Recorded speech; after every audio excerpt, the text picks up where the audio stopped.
Hey, it's Ed Moses coming at you from Project Mindset. And today I want to talk to you about the psychology of marketing.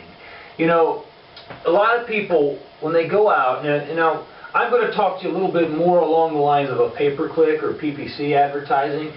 If you don't know what that is, the pay-per-click advertiser, like if you're on a Yahoo search engine, you'll see along the right side of your screen, those are all advertisements, those are pay-per-click. And then on the top, there would be like 3 advertisements.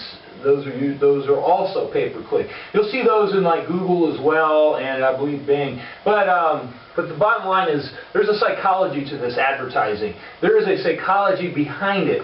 Now, I see some good examples and I see some bad examples of advertising in this particular area. Now, you could be looking for just about anything, you know, that you could use or want for any particular reason. There could be an advertisement for it. Now, let's say you're looking for umbrellas, for instance. Now, you type in the search engine, umbrellas. Now, people on a psychological level aren't really looking for umbrellas. They're looking for something that will keep them dry. They're looking for something that will keep the rain away from them, keep the rain off of them. So what I see in a lot of advertisements, they'll come out and say, hey, we got the best umbrellas, or umbrellas here, you know, hey, look, we've got umbrellas. Just some, you know, some just real simple little headline like that.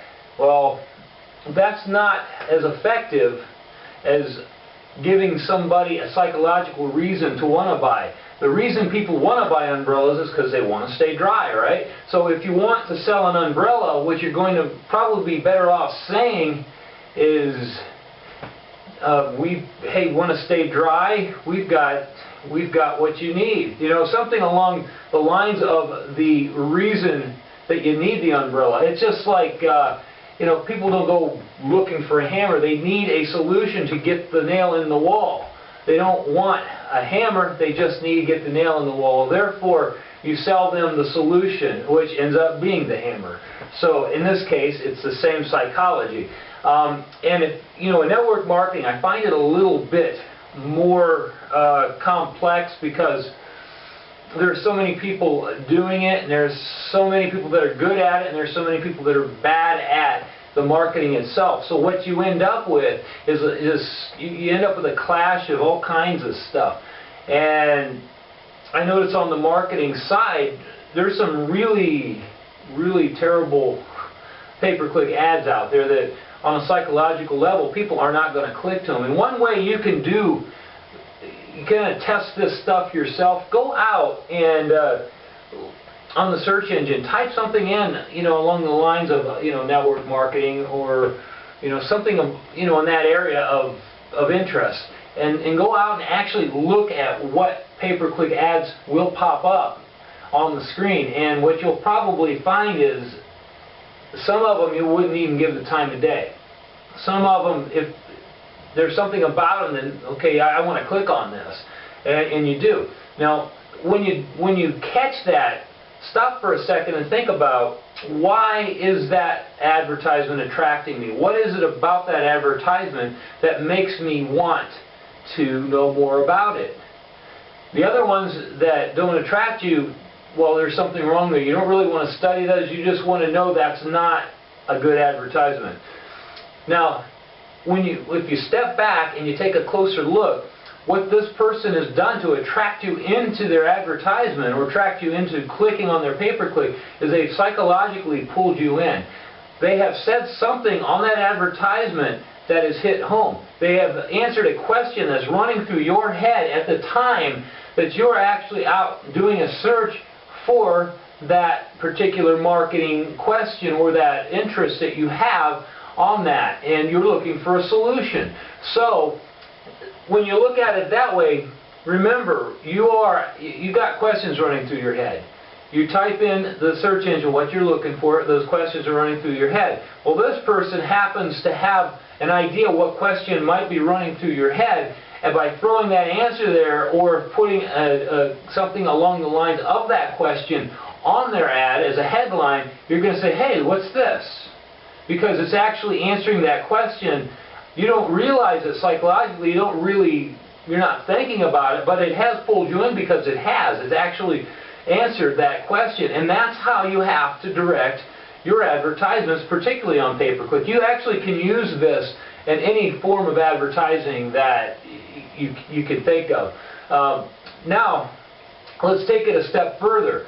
You've made a great pay-per-click ad. You have now got people clicking in to look at what you've got. Now you've got a landing page for them to come to. Now, the question is your landing page, does it work with your ad?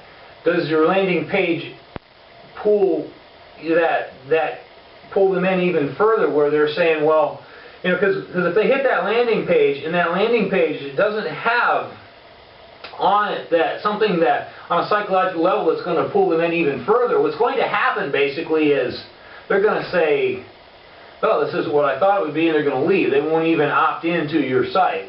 So when they hit that landing page, it doesn't have to be this fancy, elaborate landing page, but there has to be something on there that on a psychological level is still answering that question that's running through their head, that is still drawing them in, because there is something about you have the solution for them that they're trying to resolve. So there you go again, on that landing page. Then after you get them past the landing page, then you've got your regular opt-in pages from GetResponse or whoever you use, and hopefully that's set up correctly, so you're keeping their interest, and then actually selling your product or getting them to join your team. So if you look at the psychology of it all, just remember to think like the prospect. These people they're people, they're not like some machine or a computer. They're actually people. And so when you throw an advertisement out there, it's got to be something attractive, because you got to remember there's a lot of people doing the same thing, and if you're not better than they are, if you're not taking it a level up, you're not going to get the clicks. And I mean, that's the bottom line. So I did another research too. I was watching it was one of those TED videos, and a fellow named Seth Godin. Probably a lot of people know who he is, but anyway, he was doing some research on marketing, and here's something he's brought up. Let me show you this on a chart. Hopefully you'll see this. Okay, you've got this graph here, this chart, and what it is you've got your market right here, okay? And on this market, what's happened is you've got, this is a majority. This is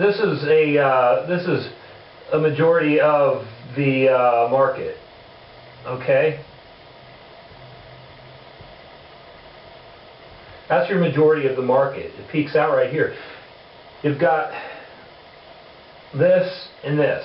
So here's your majority, okay? All this is your majority. You've got these people here, and you've got these people here that are the minority of the market. So here's the problem.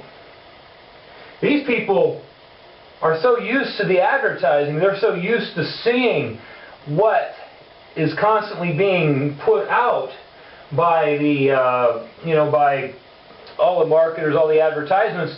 They've begun to ignore the advertising because they see so much of it. So much of it is directed towards them. Now you've got these people over here, and these people over here, they have special interests. They have special interests that they would like to have as part of the business or part of a product, and they're ready to buy. These people here, they're ready to buy. They're ready to buy. They want in.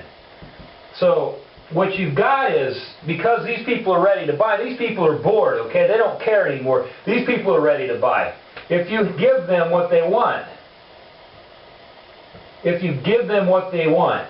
So in other words, quit advertising to the same people that everybody else is advertising to. Go for some of these minority groups, the people that aren't getting as much advertising in their face because they're not used to it. These people are used to it. They're bored. They're tired of it. They're ignoring you now. So these are the people right here. We got to start hitting on the people on these other groups, that aren't in the majority of the market, because these people, they're worn out. They've seen enough. So anyway, I don't know if that makes, hopefully that makes sense to you. It's something I picked up from Seth Godin, and I think it's, actually I was really impressed with that. And I thought, man, that's something I'm going to start studying a lot more myself, how to get into that market. So, and what I would suggest on that end of the spectrum, what you really need to do is start, when you create a pay-per-click ad, go for the long tail keywords. Those are your long tail keyword people. Those are the people that are more laser targeted than just that broad spectrum. So if you can remember that, that is another thing that put into use with a pay-per-click ad or any type of advertising that you use. So now I hope this video you hopefully found it to be educational. I hope you found it to be useful, because I was pretty excited about making it, actually, because I thought this was some pretty cool information. So anyway, when it comes to the psychology of advertising, make sure that you are thinking like the prospect. If you're not thinking like the prospect, then you're not going to get a prospect. You can't market to everyone, because not everyone wants what you have. So anyway, you have a great day, and I will see you in the next video. Bye now.